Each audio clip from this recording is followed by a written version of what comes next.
자, 여러분들은 다시 새날의 세계로 오셨습니다. Welcome to the Sinners World. 곽동수, 이리 와. 이거 할 때 리버브를 쫙 넣어서 울리게 그쵸, 하고 그쵸. 이런 게 필요한데. 동굴 목소리. 네. 동굴 목소리 갑은 이상구 운영위원장이에요. 동굴 목소리의 갑. 맞아요. 자, 송수영 왜 조용해?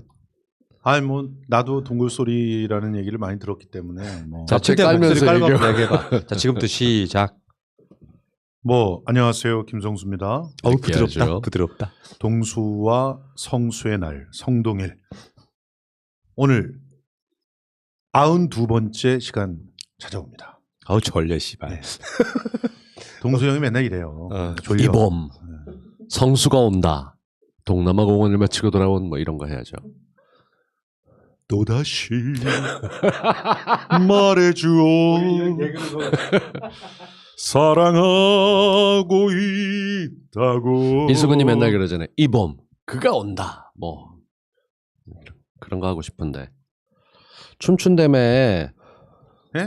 슈퍼챗은 성수대로를 춤추게 한다. 너무 귀야 멋절 우리, 뭐 우리 뭐. 프로가 아닌데. 아 우리 프로지 성동일인데. 이보세요. 예. 음수사원. 예? 물을 마실 때는 예. 그 물이 어디서 왔는지 생각하라. 어떻게 성수, 또 회장님 말씀이 야, 아유, 있었습니다. 어떻게 김성수 TV, 곽동수 TV가 새나라하고 그럼 다른 결일 수 있어. 그치? 예. 이건 버둥거림에 가깝습니다. 춤이 아니고. 새날이 그런 거라도 쳐보시든지. 안 돼 몸이. 몸이 움직이지도 않으면서 이제 늙어가지고 고정 곽동수. 나이 먹어서 그래, 나이 먹어. 뻣뻣. 뻣뻣은 뭐 일찍. 저는 그래도 웨이브가 좀 된다는 그래도. 어떻게? 저번에 그 김남국 당선자 응원했던 네. 그 노래는 정말 예술이더라. 난 요즘도 조회수 올라가고 있지. 내가 보고 있는 거야. 그럼. 앞으로 그 유튜버가 가야 할 길에 대한 명확한 제시를 하고 있다고 난 봐. 요게 이 유튜브가 약간 좀 랜덤으로 이렇게 이 영상을 퍼뜨려주는 그런 게 있잖아요. 그럼요. 거기에 제대로 된 흐름만 탔으면 거의 200만 조회수감이야. 그러니까 아까워 진짜. 안타깝습니다. 예. 자, 어쨌건 지금 오늘 새날 방송에 성수와 동수의 날 성동일 시작하기 전에 이제 이 두 분께 제가 질문 하나 드리겠습니다. 대한민국은 어떻게 갈까요? 어렵지? 어저께 미리 얘기를 한마디 했는데 아, 이 정도면 태평성대라고 얘기했다가 돌을 잔뜩 맞았어요. 누구한테? 그냥 요즘 대한민국이 완벽하진 않지만 이 정도면 태평성대로 접어든 거 아니냐 그랬더니 몇몇은 찬성해 주시고 아직 할 게 얼마나 많은데 이래가면서 얘기하셨던 분이 있어서 지금 태평성대라고 말하면 접어들려고 이제 한다고. 난 태평성대라고 생각해. 근데 정상화되고 있다. 그러니까 태평성대라는 말이 문제가 없다가 아니라 그럼요. 세종 때도요. 한글 창제 못하게 하는 그 신하들과 어마어마하게 싸웠던 거랑 똑같은 거야. 예. 그러니까 이 상황은 이미 대한민국은 선진국에 올라선 상황. 이 상황에 이제 우리가 할 수 있는 건 국민의 여론의 힘을 모아서 개혁도 좀 해내고 이런 과정이 남아있는 거 아니에요? 그렇죠. 그런데 그게 우리 뜻대로 가고 있으면 태평성대지. 그러니까 저는 그렇게 생각을 하고 있고 덜컹거려도 제대로 궤도에 올라섰고 예. 원래 열차도 힘받아서 가기 전까지는 좀 덜컹거리고 가는 부분이 있으니까 이 정도면이라고 얘기했는데 사실 해결 안 된 것들도 많죠. 그렇지만 또 의외로 정말 해결이 된 부분들도 있단 말이에요. 그래서 저는 대한민국 궤도에 올랐다. 이 정도면 태평성대로 가는 길이다. 쭉 가자. 뭐 이런 거죠. 예. 하여튼 굉장히 뭐 보수적이셔서 네. 이 정도 가지고도 만족하시는데 저는 아직도 배가 고파요. 예. 좋겠다. 네. 진보. 내가 참- 보수야? 나보다는 보수적이지. 예. 배가 고픈 건 다 똑같아. 그럼요. 그러니까 어떤 시대도 다 채워지는 시대는 없다니까. 예를 들어서 개혁이라고 하는 한 방향성을 우리가 보고 가고 할 수 있다는 게 태평성대라는 뜻이에요. 간단히 말해서 희망이 있는 시대. 그러니까요. 확실한 거는 희망이 있는 시대라는 것은 확실합니다. 그래서 그 희망들을 갖다 어떻게 펼쳐낼 것인가 그런 것들을 갖다 고민해야 되는데 저는 이번에 개그 콘서트가 이제 막을 내리잖아요. 아, 그랬어요? 그걸 보면서 여러 가지 생각이 들었어요. 아, 되게 미안한데 봐준 적이 몇 년 돼가지고. 예, 그 왜 그러냐면 이제 개그 콘서트라고 하는 프로그램이 어느 날 갑자기 툭 튀어나온 게 아니거든요. 이 공개 코미디라고 하는 장르에서 대박이 났던 프로그램이 원래 있었어요. 쇼 비디오 자키라고 하는 프로그램 기억나십니까? 김광한 네, 김광한은 뮤직비디오만 뒤에 나와서 틀었고 쇼비디오 자키 네. 할 때 앞부분에 그렇죠. 이어가면서 브릿지를 했었죠. 그 주로 심영래, 뭐 최양락, 그건 유머 1번지도 있었지. 예, 그렇지만 이제 여기는 공개적으로 나와서 펭귄 뭐 야 펭귄 너 일로 와봐 뭐 이러면서 그 펭귄 갖고 개그 치고 그 다음에 네로 25시라고 최양락의 전성기를 이끌었던 코너가 있었고 이랬던 쇼 비디오 자키라고 하는 프로그램이 있었는데 그게 공개 코미디였고 참 묘하죠. 그게 87년도 4월에 시작해서 91년도 9월인가 끝나. 딱 언젠지 아시겠죠. 민주화 운동이 막 창궐했던 당시 그리고 8889를 거치면서 3조 호황으로 엄청난 그런 희망과 꿈이 살아있을 때 그때 창궐하다가 그 민자당 합당하죠. 그 합당하면서 딱 끝나요. 그때 정치 풍자를 갖다 못하게 하려고. 그리고 나서 그게 다시 부활한 게 개그 콘서트예요. 그거는 또 IMF를 끝나고 나서 사람들이 다 절망했잖아요. 희망을 찾고 싶은데 그러니 가장 좋았던 시기에 공개 코미디에 대한 이 향수가 개그 콘서트에서 그냥 폭발하는 거예요. 그래서 개그맨들의 신선한 그런 개그들이 무대 위에서 벌어질 때 굉장히 사랑했고 또 자기네들 거를 자기네들이 이렇게 패러디를 하면서 풍자하는 아주 전형적인 모습들을 보여줬거든요. 이제 그런 모습들이 살아 있었는데 그리고 가장 개그 콘서트가 사랑받았던 것은 바로 그런 그 정치 풍자가 날카롭게 살아 있었을 때였죠. 근데 그게 박근혜, 이명박에 의해서 난도질 당하면서 결국 끝난 겁니다. 그러니까 국가가 국민에게 재난지원금이라고 모든 국민에게 돈을 지급하는 나라. 전 세계에서 코로나 방역을 제일 잘하는 나라. 역대에 우리나라가 이런 적은 없었습니다. 그렇죠. 국제적 위상이. 네. 물론 내부적으로는 우리가 고쳐야 될 것들이 많이 있죠. 근데 그런 위상이 높아진 것이 동력이 돼서 오히려 옛날 적폐들은 더 쉽게 물리칠 수 있을 것 같잖아요. 뭐 180석이 가는 의미도 있고. 그러니까 진짜 이거 태평성대라고 말하지 않는 사람이 이상한 거야. 아유 무슨 소리예요. 그래도 지금 중앙일보 오늘 그냥 저 정의연에 대해서 내리 3개 기사 쓴 거 보셨어요? 새벽 5시에 이용식 할머니 인터뷰 기사 그거 올려가지고 댓글러들이 그냥 가가지고 또 뭐 엄청나게 악플 달아놓고 그게 오전 내내 또 그 악플이 여론이냐는 거. 근데 그렇게 만들어 놓는 거는 결국 그 보수 우익 극우 유튜버 같은 짓이라고 김무성도 일가를 했었기 때문에 이제는 그 짓거리도 조금 지나면 없어질 거예요. 보수 유튜버가 상황을 집어넣었던 것처럼 야 불쾌해. 예, 여우사님 회장님은 감사합니다. 대한민국을 어떻게 보고 계십니까? 언론재벌께서는. 지금 대한민국이요? 그러니까 그렇다니까. 적폐들에 의해서 사로잡혔다면 태평성대가 아니겠지. 적폐들을 물리칠 수 있는 여러 가지 여건들이 만들어져 있는 상태라면 즐기면서 물리쳐도 돼.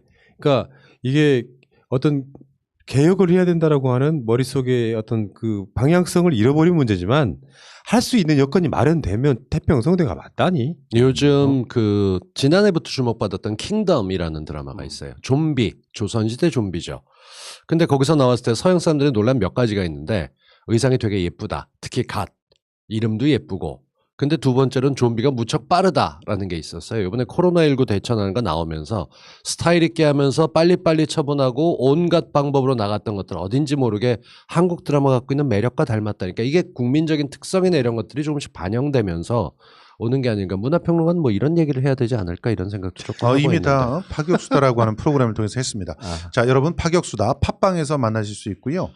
맞아. 킹덤 편은 팟캐스트 말고 이렇게 파격수다라고 하는 코너 토요일, 일요일 이 주말에 이제 주로 올리는데 젊은 20대 꿈나무 평론가들과 함께 저 개인적으로는 이야기하는 젊은 사람들끼리만 나오면 좋을 것 같더라고. 김성수 빠져. 이거죠. 애들 전 재밌는데 가운데 앉아 있으니까 특히나. 자, 이번 주부터는 남자 둘 여자 둘의 저는 사회만 봅니다. 그래서 20대들끼리 싸우게. 화면 밖에서 네. 사회를 봐. 그럼 더 좋지 않을까? 그러면은 그 성수대로가 아니죠. 아니야. 그러니까, 그래도 예. 성수대로야. 참 그게 참 그 언론 회장으로서 말이에요. 청년들 방송도 새날이 어느 정도 팟캐스트에 인기를 얻으니까 가장 먼저 해보고 싶었던 게 인기 없는 컨텐츠를 한번 꽂아 넣어보자. 제일 먼저 뗀 게 청년 방송이에요. 지금 황인도 나오는 방송 훨씬 이전에 선배들이 있었어. 그렇죠. 그러니까 실제로 이야기를 청년들의 이야기를 들어보려고 이야기를 그 방송도 한 150회 갔거든요. 팟캐스트로만. 근데 잘 들어보면 청년들이나 우리나 생각은 같더라. 내가 내린 결론은 그런 거였어요. 근데 청년들의 생각을 들어보고 가끔씩 어설플 때 있잖아요. 그러면 니들 생각이 어설퍼, 유치해 라고 깔아뭉개는 순간 바로 반발이 와요. 그럼요. 저는 그래 본 적은 없지만 그래서 그러다 보니까 나중에 청년들의 이야기를 공감해 주기 시작하니까 그 세대의 문제가 아니더라. 그러니까 20대나 30대나 40대나 50대나 다 생각은 비슷하더라. 상식 가진 사람들은 똑같이 생각하더라. 그 결론을 내렸었거든요. 성수형의 도전 이 어떤 실험도 성공하기를 바라겠습니다. 네. 해야 되지 성공.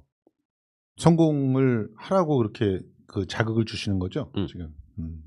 내가 제일 열심히 들어. 진짜. 자, 알겠습니다. 시작합시다. 지금 유튜브에 라이브 피드에 네. 채널 방송이 안 뜨고 있다는 비극적인 맞아요. 소식을 전하면서 그리고 지금 사람들이 안 들어와. 알림이나 고작 라이브 939명밖에 없다는. 자, 유튜브는요, 이게 얘들이 보면은 뭔가 좀 이상해.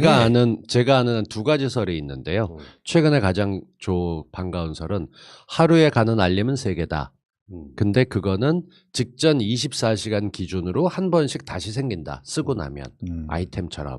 그러니까 안 쓰고 알람을 안 하고 오래 있다 보면은 안 나간다는데 그게 어떤 채널에 따라서는 5개까지도 되고 어떤 사람들은 그런 것들이 나가니까 미리 예약 방송을 해놓은 게 나가는 경우도 있고 안 나가는 경우도 있는데 우리는 거의 기대 안 하고 시청자들이 시간 맞춰 오주길 바라야죠. 자, 네. 시작합시다. 네. 갑니다. 아이고, 목이 좀 갔어요, 제가. 자, 성수와 동수의 날, 성동일 92회 방송 시작하겠습니다. 성수, 동수, 쌍수 두 분 소개합니다. 생경평론가 김성수 방생 프로젝트의 거룩한 상어 김성수 선생. 안녕하세요. 시사문화평론가 김성수입니다. 아기상어 뚜루루뚜루 귀여운 뚜루루뚜루 바닷속 뚜루루뚜루 아기상어. 예. 여러분들의 슈퍼챗은 김성수를 춤추게 합니다. 예. 뭐야? 그 마무리가 이건 뭐야? 야, 웨이브죠. 살짝. 이게 웨이브가 안 되는 사람과 되는 사람은 그루브가 달라요. 그래. 내가 이 송생 보고 느끼는 건데 예. 나는 이런 잔망스러운 짓을 못해. 나도. 연기자와 연기자 아닌 사람의 차이가 맞아요. 그렇죠. 그러니까 이게 실제로는 우리가 사람들은 부끄러워서 못하는 거예요. 근데 송수영 하는 거 보면 역시 이 시대 감초야. 최고다 진짜. 예. 자, 거룩한 상어였습니다. 예. 전설의 평론가 곽동수 갱생 프로젝트의 새날의 김종인 곽동수 선생. 안녕하세요. 반갑습니다. 곽동수입니다. 김종인 비대위 안 열릴 것 같습니다. 큰일이에요. 예. 열릴 것 같은데.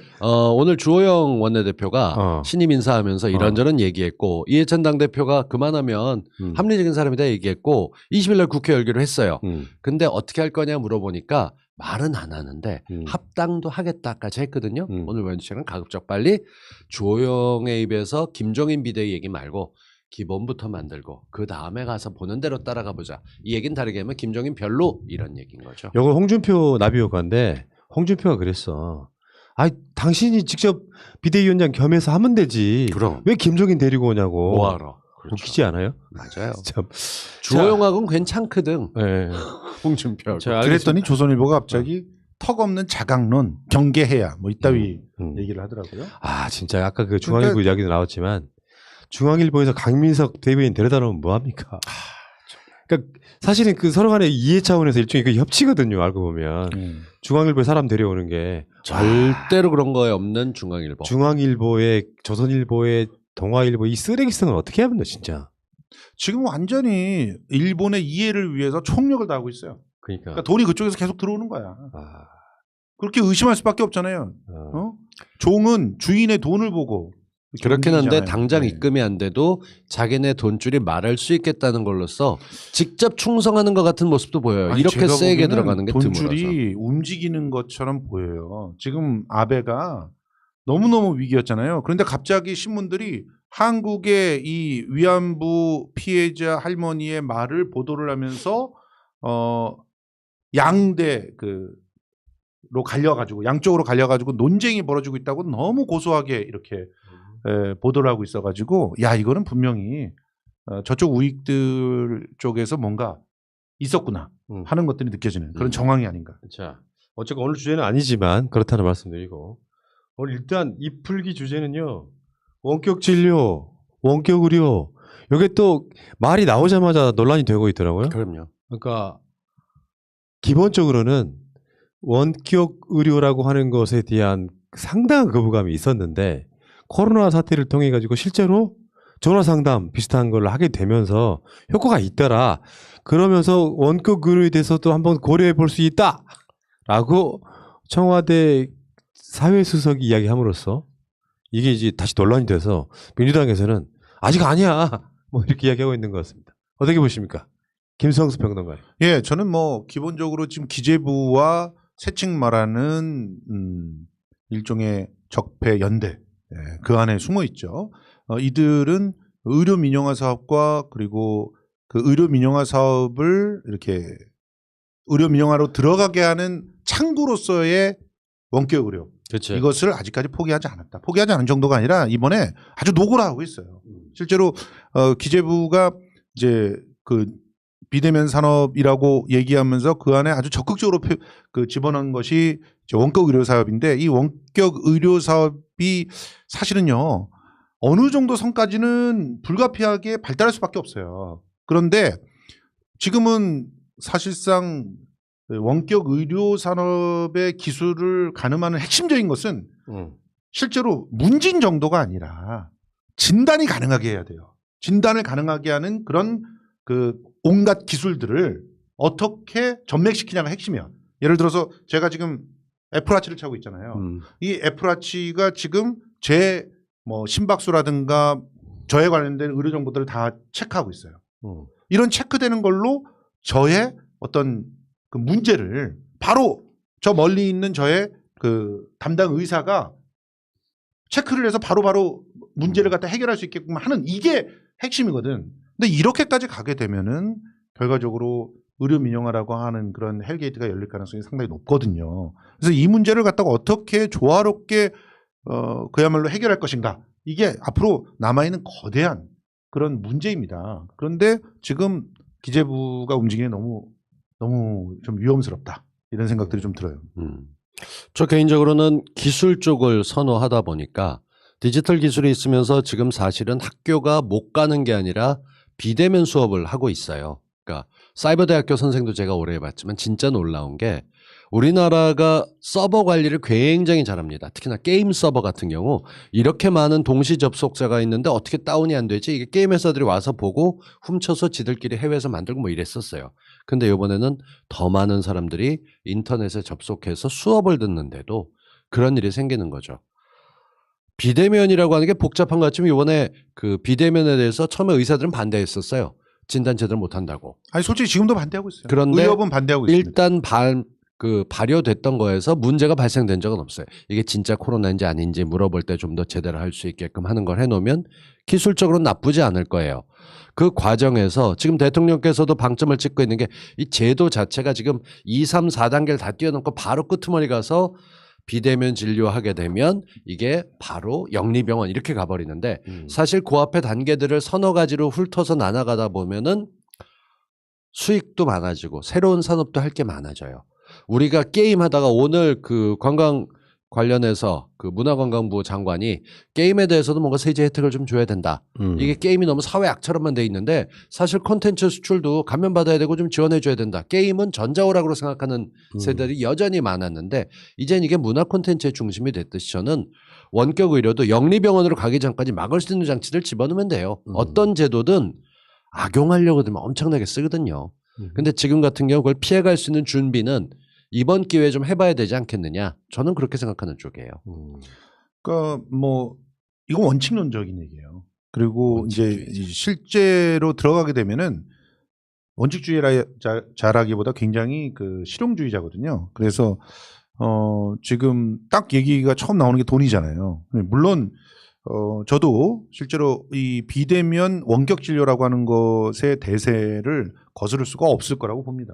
그거는 똑같이 보고 있는 건데 그 장치라고 하는 측면이에요. 이 장치를 어떻게 배치하느냐가 관건이라고 하지만 실제로 그 기술은 굉장히 소수만이 알고 있고 그리고 그 기술이 바꿀 수 있는 미래도 이제 그걸 정확하게 예견할 수 있는 사람은 굉장히 소수라는 거예요. 그런데 이 소수가 갖고 있는 그런 어떤 그림들을 정말 공론화장에서 다양하게 검토해 볼 수 있는 그런 시스템이 먼저 만들어져야 된다. 맞아요. 근데 이렇게 보면 돼요. 저는 그러니까 나이가 좀 드신 분들은 병원에 가서 한 3-4시간 기다리고 병원만큼 미리 예약을 해놔도 정해진 시간에 보지 못한 데가 많아요. 그리고 들어가서 보게 되면 뭐 짧으면 3분에서 5분 혹은 약 처방받고 이런 과정이 돼 있는 건데 뭐 건강하는 비타민이라든가 뭐 고혈압 약이라든가 이런 걸 빼고 가장 많이 우리나라에서 처방되는 거 이게 뭐 2016년서부터 우황청심환하고 고혈압 약을 빼놓으면 가장 많이 팔리는 약은 뭔 것 같으세요? 우황청심환하고 고혈압 빼놓고는 그 비타민 같은 거 빼고 나면 진짜 약에서는 뭐가 제일 많이 팔릴 것 같냐고. 두통약. 그렇게 생각했지. 근데 여전히 소화제가 1위예요. 예. 그러니까 속이 안 좋으신 분들이 많아서 내과는 사실 그런 분들이 가서 처방받고 설명하고 나면 그냥 이렇게 청음해보고 심장 잘 뛰는지 확인해보는 것도 있지만 지금 말씀하시는 애플워치나 혈압을 재는 것 같은 삼성 갤럭시 워치 같은 게 보급이 많이 되다 보면 그걸 받아서 우리 왜 서명하잖아요. 그 뭔가 하게 했을 때 그렇게 어르신들 다리 불편하신 분들은 정말 힘들거든. 특히 옆에 누군 같이 동행해 주는 사람이 없으면 그런 식으로 1단계를 나가는데 저는 이게 필요하다 보는 게 우리는 1, 2, 3차 진료에 대해서 확 나눠져 있어요. 전 세계에서 우리나라 의료 시스템이 이번에 나왔던 건 의료 보험 제도도 있지만 현실로 잘 돼 있거든. 동네 병원 가실 분들 그런 거 원격으로 통해서 뭔가 하고 예전에 왕진 닥터 있다가 없어졌듯이 그렇게 뭔가 디지털 시대에 맞게끔 뭔가 좀 해보는 것도 괜찮지 않을까. 그런 거 생각하는 거죠. 이제 의협이 가장 반대하고 있는 게 말씀하신 대로 지금 그런 형태의 가벼운 그 진료들을 전부 원격으로 이제 정리를 하게 되면 동네 병원이 다 죽죠. 동네 병원들이 그런 거 하겠지 이제. 동네 병원에 계시는 의사들 어차피 처방받을 때 나와야 되니까 진료까지 하고 책임지지 않지만 이러니까 일반의료 사무실이나 정말 필요하면 와서 처방받으세요 이런 거지. 대형 병원에 그냥 분점이 되는 거잖아요. 아니 대형 병원 말고도 할 수 있는 방법들이 나와요. 그러니까 대형 병원에서 기본적으로 이제 대한민국에서 가장 신뢰하고 있는 병원은 아직까지도 대학 병원 이렇게 나와 있는 대형 병원들 최근에 아닙니까? 개인이 대학병원에 가봤어? 가보려면 1차 병원에 가서 진료를 받고 거기에 아니, 대해서 그러니까 들고 그러고 가야 되는데 아니, 그게, 그 과정에서 그게, 1차 병원 갔던 것들이나 이런 것들을 아니 그게 사전 단계로 해도 되는 거지. 그러니까 1차 병원을 갔다가 간다는 것들을 갖다 그대로 놔두면 비대면 원격 진료를 왜 합니까? 그런 것들을 갖다가 없애려고 비대면 원격 진료를 하는 건데. 그러니까 지금 가벼운 병원은 1차 병원에서 하자. 이 개념하고 가벼운 병은 원격 진료를 하자. 이 개념은 똑같은 개념이에요.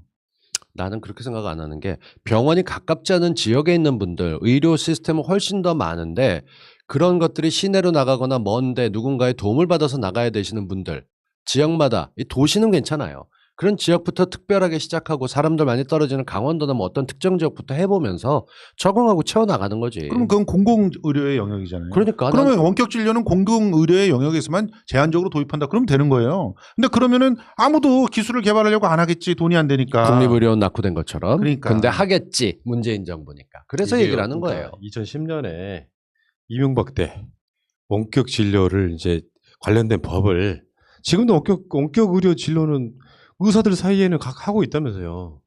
그러니까 일반 환자를 대하는 방법 이제 가능해지냐 마냐 이런 건데, 근데 이게 재밌는 게 기재부의 홍남기 부총리가 규제 개혁에 애를 든 것 중에 하나가 이거예요. 원격 의료예요. 예, 맞습니다. 그렇다 보니까 이게 일정한 흐름을 갖고 물론 저는 이제 아까도 말씀하신 것처럼 공공 부문에서 이게 제한적으로 허용된다는 건 좀 반대하지 않습니다만. 그럼요. 또 그렇다고 해서 이게 이명박의 아젠다라는 생각이 있어서 이게 무조건 안 돼도 저는 우리가 여당된 입장에서 시대가 바뀐 입장에서는 좀 그렇지 않느냐. 제 생각은 좀 그런 측면이 있거든요. 지금 포스트 코로나 시대에는 그렇게 나왔던 것들을 해가면서 그쪽에 아젠다들 가져와서 정말로 필요한 방안으로 쓰되 거기서 돈 띄어먹거나 불법 수익 올리거나 자기들 배만 불리는 걸 피해가야죠. 그거 할 수 있는 걸 찾아내야지. 뭐 사실은 그 이명박이든 박근혜든 걔네들이 얘기하던 것 중에서 실제로 내용을 제대로 채우면 그 그림 자체가 나쁘지 않은 것들이 있다는 건 사실이죠. 근데 문제는 그걸 나쁘게 이용하려고 마음먹고 고안했던 것들을 같이 기한하고 거기서부터 이해관계가 걸려있는 작자들이 아직 거기에 있단 말이에요. 다행인 건 그러니까 그것을 막을 수 있는 정확한 담보가 없이 진행이 되는 것은 심각한 문제다. 그런 얘기를 하는 겁니다. 근데 지금 현재 보면은 민주당 내에도 거기에 대해서 슬그머니 찬성표 던졌던 사람들이 들어가 있단 말이에요. 그중에 한 사람은 지금 국회의장 되려고도 하고 있고 그렇기 왜 때문에 김진표라고 말을 못해?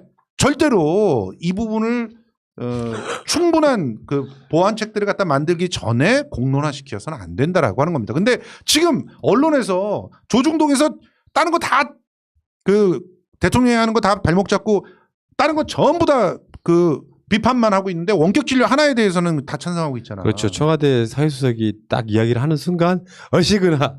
아, 진짜 만세 희한하죠. 부르고 있잖아, 만세. 그러니까 그렇게 해서 수익을 올리겠다 병원이나 이런 것들도 이제 저는 느끼는 게 이래요.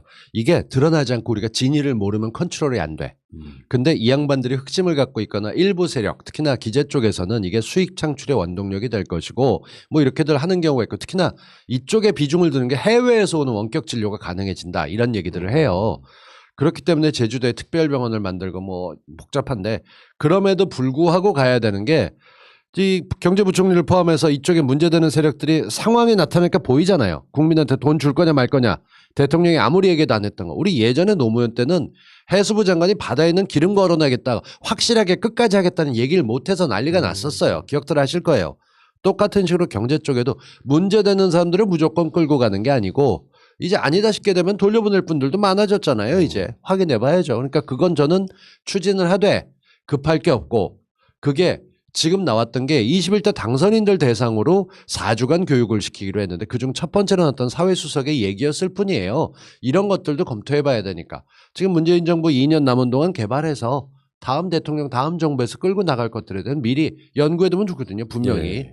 그러니까 지금 건강보험에 대해서는 세계적인 시스템을 갖추고 있는 나라에서 이제 이게 원격 진료나 의료가 의료 민영화 쪽으로 발전해 버리면 상당히 곤란해지면서 예. 병원비는 엄청 비싸지고 막 이 과정에 또 돈을 빼먹는 기업들이 막 생겨나고 이런 상황이 있기 때문에 조심스럽다는 거지. 단편적으로 보면은 기술이나 이런 게 발전하는 건 크게 나쁘진 않은데 그 속에 들어있는 그 숨은 저희들이 너무 이렇게 눈에 뻔히 보이기 때문에 그 이야기 한번 잠깐 해봤습니다. 잠시 후에 다시 오겠습니다. 오늘 그러니까 목요일 날이죠. 목요일 날 이해찬 대표하고 주호영 미통당 원내대표가 만나서 뭐 이를테면 주호영 말 딱 한 줄만 우리 방송 한 30분 할 수 있다는 걸 보여드릴게요. 협치를 해주시면은 적극 호응하겠습니다. 이걸로 30분 동안 얘기가 되잖아 우리는. 얼마든지 되죠. 30분이 뭐야? 밤새 얘기할 수도 있지. 그러면 주호영이 그랬다고 국회 본연의 기능은 행정부에 대한 견제인데 그게 작동해야 국가가 운영하는 거다. 그러니까 자신들의 의석이 형편없이 줄어들고 거대 여당이 탄생하는 것에 대한 두려움을 이런 식으로 때리면 안 돼. 때리면 안 돼. 이렇게 이야기하고 있는 거 아니에요? 의석수가 크더라도 우린 밟고 가지 마. 그렇지. 중요한 거는 이제 견제라고 하는 것은 내용이에요. 견제라고 하는 것의 컨텐츠가 뭐냐는 거죠.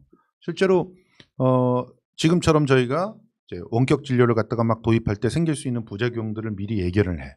그래서 그 예견된 부작용들에 대해서 차근차근 준비해 나가면서 일을 진행해야 된다는 의견을 말하면서 새로운 대안을 제시해. 이런 컨텐츠면 협치가 가능하죠. 토론이 가능한 거잖아. 근데 세월호는 교통사고라고 생각합니다. 이따위 얘기를 하는 작자한테서 무슨 협치를 기대합니까? 세월호 교통사고라며. 교통사고 애 하나일 뿐인데 그걸 가지고 정치꾼들이 이용해가지고 지금 이렇게 만들었다며. 그것뿐입니까? 5.18 갖고도 지금 명확하게 주호영 얘기하고 있습니까? 이게 견제의 내용이야. 그런데 무슨 협치가 기대가 됩니까 여기서? 저는 조금 뉘앙스를 다르게 들었던 이유가 그 전까지 이 미래통합당의 태도는 야 정권 우리가 잘못해서 잠깐 3년 넘겨줬지만 2년 후엔 우리가 찾아올 거야 같은 오만한 자세였어요. 그도 그럴 것이 국회도 사실 의석수가 비슷비슷했고 이제 보수도 합치게 됐으니까 다음에 가져올 수 있겠다라는 허황된 꿈을 꾸고 있었는데 이번에 까보니까 100석이거든. 그러니까 얘들이 얘기하는 게 일단 야당이니까 이제는 우리도 국회 견제하는 거 행정부 견제하는 게 국회 기능인 거 알잖아요. 그러니까 그건 최소한 하게 해두고 그게 사실 돌아가다 보면 정부에도 국가에도 도움이 될 거야 식으로 나가서 저는 처음으로 이 통합당 포지션이 야당다운 포지션이 됐어요. 왜냐? 정의당이 오늘 그 관련돼서 21대 총선 평가를 외부에 받았는데 거기 나왔던 조언이 뭐냐면 일단 선은 공격하고 후 주고받은 다음에 그러니까 민주당이 정의당을 버렸다. 그러니까 정의당은 이제 무조건 같이 가지 말고 일단 공격할 거 하고 그 다음에 뭔가 딜을 해라 이렇게 나와요. 야당이 원래 무는 게 전공이잖아요. 통합당이 우리랑 같이 정부를 끌고 가자. 그 전까지 황교안은 내내 뻑하면 영수회담하자 그랬어요. 만나자고. 지들이 아직도 정권을 잡고 있는지 착각했었지. 근데 주호영의 오늘 말은 협치 도울 테니까 같이 갑시다. 야당으로서의 예. 포지션 나온 말 같은 느낌이었어요. 그 협치에 우리는 아픈 트라우마가 있어. 뭐냐면은 협치하면 떠오르는 첫 번째 키워드는 노무현 대통령. 당연하죠. 그때도 노무현 대통령이 일부 민주주의보한테 엄청 욕을 먹었던. 그 나중에 안희정이 대선 경선 나왔을 때 또 협치를 꺼내야 됩니다. 근데 실제로 그게 트라우마가 왜 있게 됐냐면 저들은 대우각성에서 완전히 새로 태어나지 않으면 협치 대상이 아니라고 우리는 인식하고 있는 거예요. 지금 이 자체가 그렇다고. 그러니까 마치 지금 일본이 반성하지 않고 있는데 일본과 손잡는 거랑 똑같은 행위가 돼버려요. 당연하죠. 이번에 그 정성호 원내대표 후보가 협치란 말 꺼내들었다가 폭탄 맞으면서 8표 받았잖아요. 그러니까 협치란 말을 잘못 쓰면 또 술 드셔가지고. 이게 독배가 돼버리는 상황이 된 거예요. 근데 저는 이런 협치를 말씀드리고 싶어요. 충분히 얘기 듣고 걔들이 뭐라는지 하고 그다음 우리 마음대로 하면 돼요. 180석인데 뭘 못해. 그게 177석. 협치입니까? 그럼 그래도 안 들어주던 애들보단 낫잖아 우리가. 걔들은 우리 얘기 듣지도 않았었어. 지들이 많았을 때. 우리 그러니까 민주당이 자꾸 그 의미를 이상하게 막 혼자서 생각하는 걸로만 덮지 마세요. 동수영의 무슨 문제는 말씀을. 가끔 가다가 자기 혼자 생각하는 것이 자기가 해석하는 것이 다른 사람도 다 그렇게 해석을 해야 되는 것처럼 얘기를 하시는 경향이 좀 있어. 근데 협치라고 하는 거는 누가 봐도 거의 상식이 갖고 있는 사람들은 전부 협의해서 결정을 한다는 거야. 모든 걸 다 협의해서 결정해야 협치가 되는 거야. 그러면 그 맞는 컨텐츠를 갖고 나와야 협치가 되고 대화가 되지. 당연히 안 갖고 나오면 협치는 안 되는 걸 텐데 그 전까지의 상의 과정도 필요하지. 지금도 립 서비스 해가면서 그리고 하나만 김태년이요. 더 얘기를 하자면 지금 보세요. 주호영이 그 야당의 포지션을 취하고 있다라고 하는 것을 마치 얘네들이 정신을 차려가지고 뭔가 태도 변화를 갖다 그 모색을 하는 거다라고 얘기를 하시면 절대로 안 된다고 봐요. 얘네들은 그냥 위장을 하고 있는 거예요. 당연하지 네. 그거야. 잠깐만 우리 재밌는 그러니까 제안 하나 할게요. 성수형의 문제는 하나만 지적할게요. 김종인처럼 제가 옆에서 나이 들어갖고 그렇게 이렇다라고 얘기하는 것에 대해서 본인이 자꾸 그쪽을 몰고 가는데 이런 생각 저런 생각을 할 수 있어. 풀어갈 수도 있어. 사실은 우리가 지금 90회 가까이 하고 있지만 90회 넘게 하고 있지만 뭐고의 문제는이라고 지적하는 거는 토론에서 올바르지 않은 태도예요. 이따 알았어. 뭐 늘 뭐 그렇게 지적해 왔는데 뭐 이제 와가지고 잠깐만. 또 새삼스럽게 아이 그래. 100회 앞두고 정신 해야 될 거 아니야. 아니 말이 좀 잠깐만. 밀릴 것 같으니까 그러고 있어 지금. 전혀 아니지. 잠깐만 집에서 무슨 일 있었지? 아 오늘 우리 낮에 점심 먹었구나 같이. 둘이 점심 먹다 싸웠구나. 아니 하루 두 번 만나면 안 좋아요. 아니야. 아니 내가 봐도 지겨울 저런 것 같아. 무슨 부부도 아니고 무슨 뭐 자, 베이지 정리를- 배연도 아니고. 아니, 잠깐만 내가 제안을 할게. 그럼 자, 제 기다려. 배연정. 예. 협치란 말에 알레르기가 있다 그랬잖아요. 왜냐하면 도와주지도 않을 놈들을 갖고 협치라고 얘기하니까. 그러니까 내 얘기야 그게. 그러니까 근데 그래서 협치란 단어를 우리가 쓰지 말고 지금부터 이 토론 끝날 때까지만 협치를 멸치로만 바꿔봐. 그래서 사람들은 그걸 멸치를 협치로 알아먹게끔 한번 해보자고. 자 시작해. 뭐 하자는 거야? 아 그러니까 지금 미래통합당하고 민주당하고 멸치하자는 거 아니야? 이 멸치의 문제점은 딱 하나예요. 그러니까 그게 상대방이 수준에 맞는 제안을 갖고 올 땐 받아들이지만 그렇지 않고 들어왔을 땐 던져버려야 된다는 거죠. 그 얘기 주장했던 거잖아요. 그게 무슨 협치야? 근데 그게 무슨 협치라고 하지만 같이 의견을 조정하지 않고 밀어붙여서 갔었다라고 그들은 얘기를 해요. 가장 대표적인 게 4+1의 악몽이라고 그들은 얘기를 하니까 그래 그럼 충분히 들어보는데 그 전까지는 얘들이 감추고 있는 게 대화의 장도 나오지 않았어요. 20대 국회의 가장 큰 악몽은 장외 투쟁만 하고 토론하자 그럴 때 오지도 않고 질질 끌었다는 거죠. 근데 이제 협치를 하겠다는 얘기는 얘들이 들어와서 최소한 원내에서 얘기를 하겠다는 거니까 전 그것만으로도 아이고 기특하다. 그렇기 때문에 그 정도는 받아주고 들어는 주마 이러고 그러니까 얘기하고 지금 있는 거죠. 이해찬 대표가 주호영은 원곤 보수 합리주의적 주의자다 이렇게 이야기했던 거는 그럼요. 그전에 무슨 얘기를 했냐면 원내대표에 당선되고 나서 그 일성이 뭐냐면 협조할 건 협조하자였단 말이에요. 그럼요. 그러니까 반대를 위한 반대만을 하다가 폭망한 걸 일단 알고는 있는 사람이에요. 근데 이제 아까 말한 그 중간에 세월호는 교통사고 때문에 그건 지가 단정 내릴 게 아니거든요. 차라리 진상규명에 협조하겠다고 하면 돼요. 아니, 그거 보세요. 그러니까 지금 솔직히 말해서 저는 김용태 정도가 이렇게 말을 하면은 그래도 진정성에 대한 걸 한번 생각해 보겠어요. 이 사람은요, 그야말로 막 작대기만 꽂으면 되는 곳에서, 김부겸이라고 하는 그야말로 민주 진영의 그 참 아까운 그런 인재를 짓밟고 된 사람이에요. 그런 사람이 지금 솔직히 말해서 딴 거 다 떠나 봅시다. 국회의원이 당이 어쩌고 저쩌고 하는 걸 다 떠나서 자기네 지역에 가면 뭡니까? 왕이잖아. 아니에요? 그냥 먹고 살아 4년. 막말로 얘 개인 혼자만 생각하면은 표정 관리 잘하고 동수형처럼 겉으로 보기에 좀 나이스하게 보이고 그러면서 그렇게 보여? 나이스하게 보이잖아 지금. 당신이야말로 얼굴살이 줄어들었잖아 지금.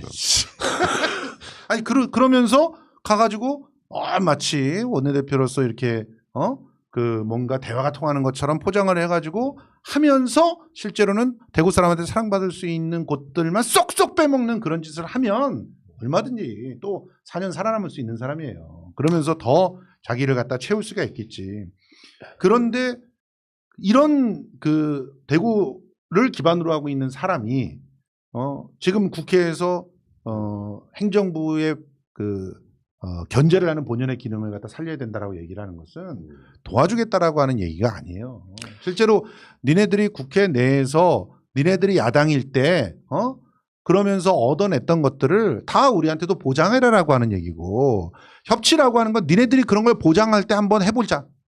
검토나 해볼게. 이런 얘기예요. 그리고 이해찬 대표님께서는 그걸 다 꿰뚫고 있어. 꿰뚫고 있으니까 우쭈쭈쭈쭈쭈 하면서 자 일단 네가 생각하고 있는 그냥 토론의 장에는 나오겠다라고 하는 그런 약속을 갖다가 좀 확실하게 해라. 이런 식으로 해서 하나 덫에 걸리기를 갖다 기다리고 있는 그런 얘기지.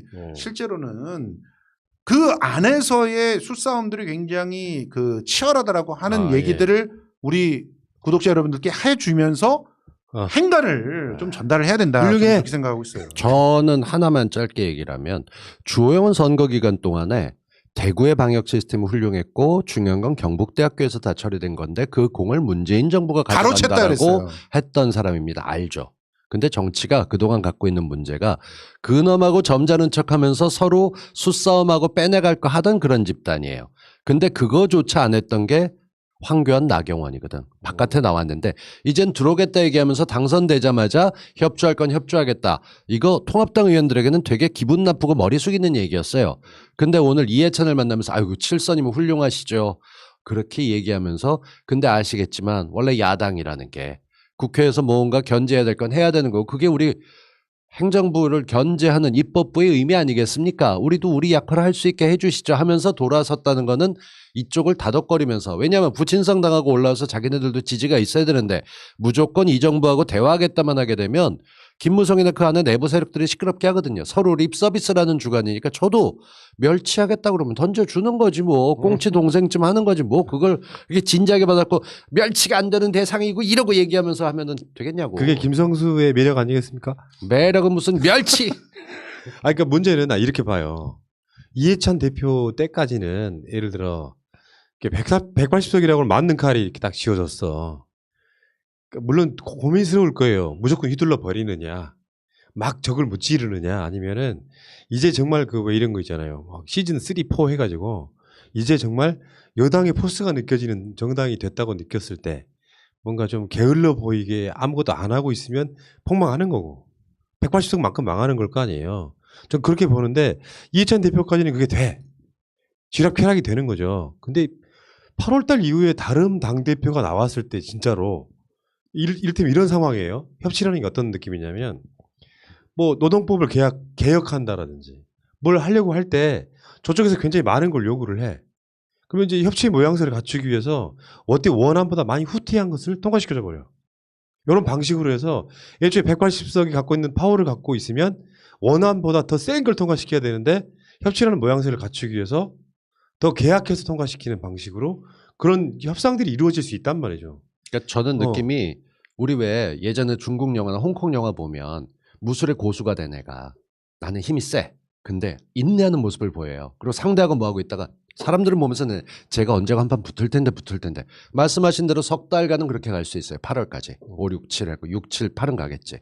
그 뒤에 나올 지금 후보로 돼 있는 3명 언급되고 있는 사람들이 첫 번째 송영길, 두 번째 홍영표, 세 번째 우원식이에요.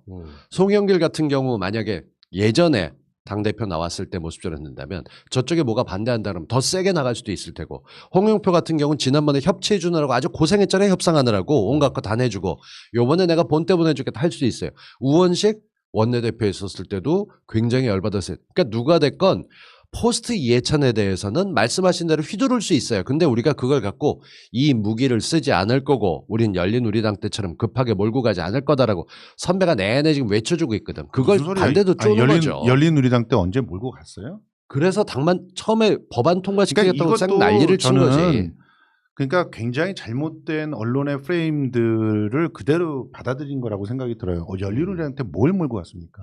열린우리당 과반수 하자마자 제일 먼저 나온 게 연정 얘기였는데. 열린우리당에서 통과시키려던 사법 관련돼서 법 4개 관련돼서 사법 4개밖에 없었어요.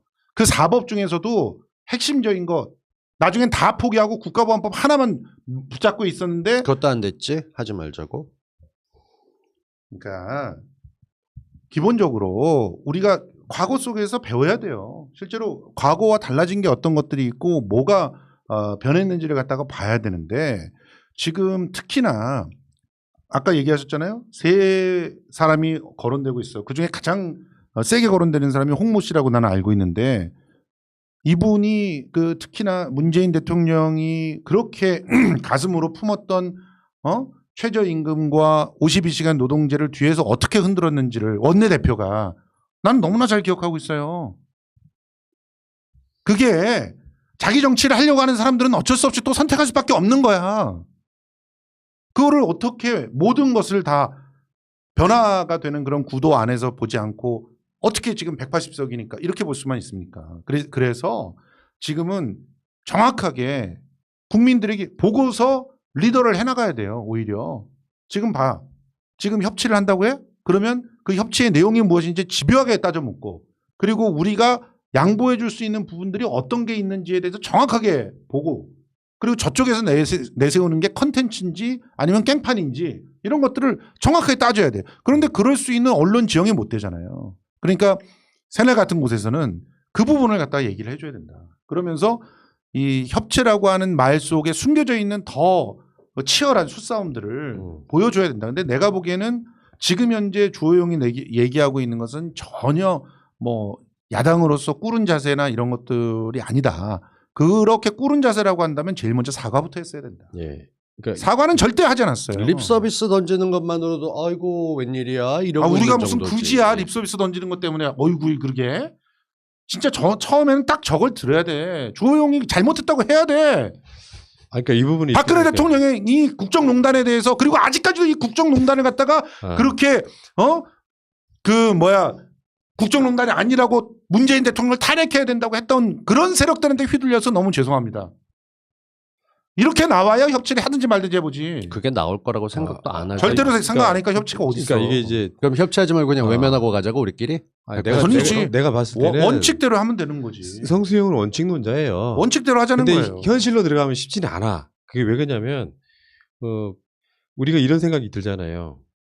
저는 원칙적으로 이렇게 생각하는 게 있거든. 뭐냐면 지금의 양보할 수 있는 건 없는 거예요. 없어요. 그러니까 수십 년 동안에 기득권이 만들어놓은 그 시스템을 바꿔나가는 과정이거든. 당연하지. 그러니까 우리가 어떤 법안에 대해서 양보할 수 있는 건 없는 거야. 그러니까 여기서 만약에 양보하는 모습이 너무 많이 보이고 그러면서 이렇게 원만하게 국회 내에서 표결로라도 가서 원만하게 해결하는 모습을 굳이 보이려고 하는 순간 그게 협치가 돼버리는 거거든요. 근데 지금 분명히 이제 현안으로 다가온 여러 가지 법들이 있을 거 아닙니까? 다른 걸 떠나가지고 이 어떤 법들, 그 법들에 대해서 예를 들면은 뭐 저번에 고민정 당사자가 이야기했던 것처럼 4.27 판문점 선언 비준 동의안 국회에서 처리하자라고 할 때 안 돼. 걔네들 지금 그 안 해준 이유가 있거든요. 구체적인 뭐 안이 없고 어쩌고 맞아요. 이야기하는데 그런 것부터 이제 하나씩 해결할 수 있는 거를 때로는 구체적인 안 만드는데 1년간. 그러니까 으름장 기다려주는 놔가면서 도저히 안 되겠다 그러면 다 패스트트랙에 태우면 돼요. 180명이. 그런 방식으로 해가지고 뭔가 거세게 몰아붙일 때가 필요하는데 우리가 보셨지만 민주당이 그 총선에 승리 기반을 놨던 거는 분명히 코로나 이전에 이 공수처법, 검경수사권 조정을 통과시키고 나서 다시 인기가 올라갔거든요. 그러니까 제가 그런 이야기 했잖아. 그 중도라고 하는 사람들이 실제로 존재하는 게 아니고 아니죠. 개혁적인 것, 긍정적인 것에 반응하는 사람들이 표를 주게 되어 있는 것이기 때문에 기본적으로 이 사람부터 개혁 세력인 거예요. 당연하죠. 당연히 그렇게 나가기 때문에 지금도 얘기하고 있는 게 이런 거예요. 협치에서 대상에 나왔던 게 이번에 김무성이 흔들면서 우리 지난주에 얘기했던 형제복지원법 같은 경우 20일 날 본회의 열게 되면 통과될 거예요. 거기서 뭐가 빠졌는지 아세요? 배상과 보상에 관련된 부분들은 논쟁 여기가 많으니까 사실은 그게 제일 중요한 건데 근데 그걸 핵심이 다 빼놨어요. 빠졌잖아요. 그걸 빼놨어요. 근데 쇼를 해놨어. 근데 한 단추 한 단추씩 나가는 게 한꺼번에 바뀌면 얼마나 좋아요. 당연히 패스트트랙을 태워서 했었고 여러 가지 것들 나가는데 지금 우리 같은 경우 놓고 보게 되면 오늘 뭐 정의연 관련해서도 박용진 의원 같은 경우는 그거 샅샅이 살펴봐야 된다 얘기가 나오기도 해요. 우리 쪽에서 서로 다른 의견이 뭐든지 다 있어요. 그런데 우리가 갖고 있는 힘은 이게 옳고 방향이 괜찮다면 상대방 의견 듣는 것까지도 나는 협치라고 생각을 해. 왜냐하면 그건 형이 생각하는 멸치고 그러니까 근데 걔네들이 얘기하는 멸치는 아니다. 근데 걔들하고 같이 있는 게 아니라 난 거기까지도 지금 허락은 그 정도는 우리가 해주는 게 여유 있는 거고. 걔네들은 그 반찬에 올라오는 잔멸치는 멸치로 취급도 안 하는 그러니까 거야. 당신은 당신 친구들이 그렇게 협치하고 그쪽에 있는 친구들이 많으니까 알겠지만 나는 우리 쪽에서 보면 당신 그 바른당에 있었다가 이번에 올렸던 새누리당 친구들은 그런 거 협치 아니라고 얘기할 거야. 멸치라고. 근데 나는 내가 본 건 이거예요. 우리가 보고 있는 게 지금 수많은 사람들이 180석을 만들어냈던 힘은 혁신에서 나온 거고 혁신을 하되 우리가 최소한 저쪽처럼 개무시해가면서 아 그쪽하고 상관없어요. 안 들어도 우리끼리 일정되어 끌고 가는 거 그 모양새는 싫어해요. 우리도 최소한 주호영이 왔을 때 이해찬이 녹화해서 빨리 사과부터 하고 제대로 협치하자 이렇게 얘기할 수 있는 위치에 있지만 안 했거든. 마찬가지로 저는 우리 국민들이 생각하는 거 그 정도 받아주되 걔들이 얼마나 가겠어요. 한 달, 두 달도 안 갈 거라고 봐요 저는. 맞아. 두 달도 안 가요. 한 달도 안 가고 원 구성할 때부터 이빨 드러내고 우리한테 더 내놔라 난리 치면서 쌩 난리를 칠 거예요. 야당이 견제해야 그거를 되니까. 협치라고 이름을 붙일 겁니다. 그러니까 그걸 법사위는 당연히 우리가 가져가야 된다. 그러니까 그게 그렇게 협치다. 할 때 우리는 그래 들었어. 근데 우리가 가져갈 거야. 끝 하면 된다는 거죠. 적어도 현대 정치에서는 저는 이 정도 수준의 멸치를 얘기하는 것에 대해서 나만 생각하는 개념이 아니라 수많은 사람들이 야 그 정도면 돼. 끝 그러는 자, 거죠. 정리할게 그러면은. 그거를 저 모든 언론들은 협치를 안 했다라고 지랄할 겁니다. 그때 형님 뭐라고 얘기하실 거예요? 우리는 했다 얘기하세요. 정리할게요. 그러는 거죠. 네, 뭐 정리할게. 언제부터 언론이 우리 얘기를 제대로 써줬어? 딴 나라 살다 또. 왔어. 왜 이래? 자, 정리하겠습니다. 우리는 개념을 제대로 쓰자. 정리 좀 하자고. 예. 이 양반들이 정말 또 언론 재벌한테 큰 소리 나게 하고 있어. 그러니까 말하자면 들어주는 태도는 필요하지. 그게 민주주의 원리예요. 그럼요. 지금 우리가 요구하고 있는 건 무조건 표결로 해가지고 다 밀어붙여라는 아닐 거예요. 당연하죠, 그거는. 국회가 표결만 하는 공간이 아니라고. 그럼. 예. 근데 나는 이렇게 생각해. 진심으로 반성하고 대한민국 사회를 바꾸기를 원한다면 이자들이 협상에 응할 때의 컨텐츠는 상당히 진보에 있어야 돼. 개혁적이어야 된다고. 근데 그게 아닐 경우에는 과감하게 질질 끌려가지 말고 밀어붙여라. 요거지. 그러니까 한마디로 정리하면 지금은 걔네들을 설득시킬 시간 없어요. 지금 설득시킬 시간 없고 지금 우리들의 로드맵으로 뚜벅뚜벅 가야 되는 거고 거기에 끌려서 따라오면은 조금 하나 던져주고 마는 겁니다. 그리고 그런 걸 가지고 좌고 우면해서는 안 된다고 봐요. 근데 그것이 뭐 마치 개를 갖다가 데리고 산책을 할 때 목줄을 갖다 끌고 가는 그런 형태로 보여서는 안 되겠죠. 그러기 위해서 수싸움이 필요하다고 하는 것이죠. 그렇지만 협치라고 하는 개념 속에 프레임에 갇혀버리면 안 된다. 왜냐하면 그래 나 협치하겠다라고 하는 순간에 바로 들어옵니다. 협치의 내용은 이런 거다. 그렇지. 프레임에 그냥 갇혀버리게 된다고요. 이제 이해했어. 훌륭해. 민주당은 기본으로 국민들하고 협치해가면서 갈 거예요. 거기서 야당이 끼어드는 건 받아주겠지. 그 정도까지. 그러니까 저 세력의 특성 중에 하나가 약자에 강하고요. 강자에 약해. 그렇죠. 그러니까 이쪽이 세게 나가면 저쪽이 아젠다를 하나를 들고 와도 개혁적인 걸 들고 올 수밖에 없다. 이렇게 결론 내리자. 그렇죠. 오케이 말해. 그러면 자기네들이 가서 우리 예산단 있습니다. 그리고 행복해 할 거예요. 그렇지. 예. 이야기는 여기까지 하겠습니다. 예. 자, 조원진이 김무성을 고소하는 사태에 이르러 있는. 너무 재밌어요 이거. 그러니까 결국에는 해묵은 박근혜 탄핵에 대한 배신자 프레임. 그게 지금 계속 되고 있는 거 아니에요. 예를 들어서 그런 거 있지. 저 배신자 XX들 심지어 우리가 말하는 소위 태극기 모독부대 집회를 나가면 배신자 탄핵 배신 뭐 몇 적 해가지고 지들끼리 지지고 볶던 그게 아직까지 선거가 끝나고도 지금 계속되는 거 아니에요. 근데 그렇죠. 이걸로 끝날 것 같지는 않아요. 아마 낙인처럼 찍혀서 다음 총선 때도 우리의 대통령을 배신했던 자들과 야, 뭔 소리냐. 대통령이 잘못하면 탄핵도 할 수 있는 거지라고 생각하는 자들의 싸움이 언제쯤 끝날까. 그래서 이름하여 네버엔딩 스토리. 돌려막기 아니죠. 우리 새날 코너 이름. 아, 그렇지. 그런 코너가 있긴 하지. 요지는 간순해요. 김무성은 야 친박에 아무도 찾아서 탄핵 안 하면 안 된다고 한 적이 없다. 근데 조원진이 나는 했다. 김무성이 거짓말한다. 모욕이다. 정말 공화당 자체에서 너무 힘들게 이걸 받아들이게 되면 조원진 너도 그때 찬성한 거야? 라는 걸로 몰고 나가니까 여기에 대해서 서로 싸움이 붙었는데 한편으로 가장 빛을 본 사람은 조원진이죠. 그동안 선거에 뭐하고 있는지 아직 몰랐고 아직까지 소식 없는 사람은 홍문종. 특별한 얘기가 안 나오고 있어요. 근데 김무성은 요번에 계속 뭐가 됐건 형제복지원 그 법을 통과시키는 거 이후에 자기 스스로 극우 유튜버와 싸움하겠다면서 이번에 3번째입니다. 나름 갖고 있는 정치력을 해서 언론에 올라서고 있는 중이죠. 얘들의 쇼가 별 볼 건 없을 텐데 그래도 화제가 계속 올라오는 게 좀 불쾌하기는 해요. 그냥 뭐 다들 정리될 사람들이잖아요. 일단은 뭐 수사를 좀 받았으면 좋겠는데 이분들은. 그러니까 문제는 이게 감정이 해결이 안 된 상태로 내가 전에 그런 분석을 한 적이 있어요. 극우 유튜버들이 되게 친박이었는데 99%가 박근혜 탄핵을 빌미로 해서 가짜뉴스 써내기 시작하고 그 뉴스의 영향을 받은 황교안, 나경원 등이 신의 한수 같은 데 출연하고 그러면서 실제로 친박 관점에서만 바라보던 그 유튜버 시청하신 어르신들, 그 어르신들의 시각이 고스란히 미래통합당 후보들한테 전이가 되면서 결국에는 다수인 줄 아는 거죠. 총선의 패배 원인이 됐다고 분석하는 게 맞습니다. 이런 상황에서 김무성이 이제 계속해서 그 뒤끝이죠. 저게 지금 그 박근혜 배신했던 사람들이 뭐 쉽게 표현하면 저기 미래통합당 같은 데 들어가서 당선되고 하태경 같은 이런 상황들이니까 배가 아픈 거예요. 그러니까 뭐 조원진은 지금 뭐 동수영님이 말씀하신 것대로 자기가 안고 갈 수 있는 정치 세력이 이것밖에 없으니까 이러고 있는 거고, 김무성은 다른 세력들을 안고 가야 된다고 생각을 하니까 거기에 대해서 그 싸움을 갖다가 이제 벌이고 있는 거고, 이렇게 분열이 될 겁니다. 계속 분열하게 만들어야 돼요. 지금 뭐 미통당도 분열되게 해야 돼요. 저희가 저렇게 100명 정도가 계속 머물러 있는 맞아요. 곳이 너무 되면 커. 그러면 안 돼요. 쪼개질 20명, 거예요. 30명 이렇게 계속 쪼개야 돼요. 그 쪼개는 방법이 뭐냐? 이런 논쟁들을 갖다 계속 짚히게끔 그 유도를 해주면 돼요. 그래서 내가 이 예. 유지를 갖고 온 거야. 예. 고품격 이관일 방송하는 거야. 그러니까요. 옛 탈당파 다시 돌아왔던 복당파인데 김무성이 감싸고 있는 사람 중에 하나는 유승민입니다. 유승민이 요번에 총선 후에 첫 번째 행도가 17일 날 광주를 방문합니다. 근데 같이 가는 애가 김웅 검사 뭐 이런 사람들이에요. 요번에 당선인으로 됐던 사람들에게 가서 인사하겠다. 아직도 대선의 뜻이 있다는 거죠. 그리고 김무성 같은 경우 자기는 킹메이커가 되지 총선도 안 나는데 대선은 나간다 하니까 어찌됐건 유승민은 그쪽에 붙게 되면 우리가 예전 바른당 계열을 바른정당들을 끌어내서 다시 당을 하나 조그맣게 만들어서 한 20석 되는 당을 만들어주기 위해서 좀 바람을 불어넣어야 되지 않을까 이런 생각이 드는 거죠.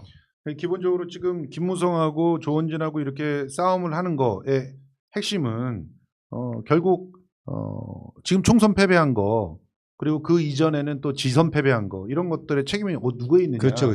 이거 갖고 서로 책임 떠넘기게 하고 있는 거거든요. 김무성 같은 경우는 지금 재빠르게 총선 패배한 거는 지금 니네들이 세칙 말하는 우익들 때문이다, 이렇게 얘기를 하면서 자기네들은 합리적인 보수로서의 그 제대로 된 길을 가겠다 이렇게 선언할 거고, 이러면은 이제 분명히 그런 게 뭐냐 이렇게 물어야 돼. 우리는 야 니들 아직도 사과 안 하냐?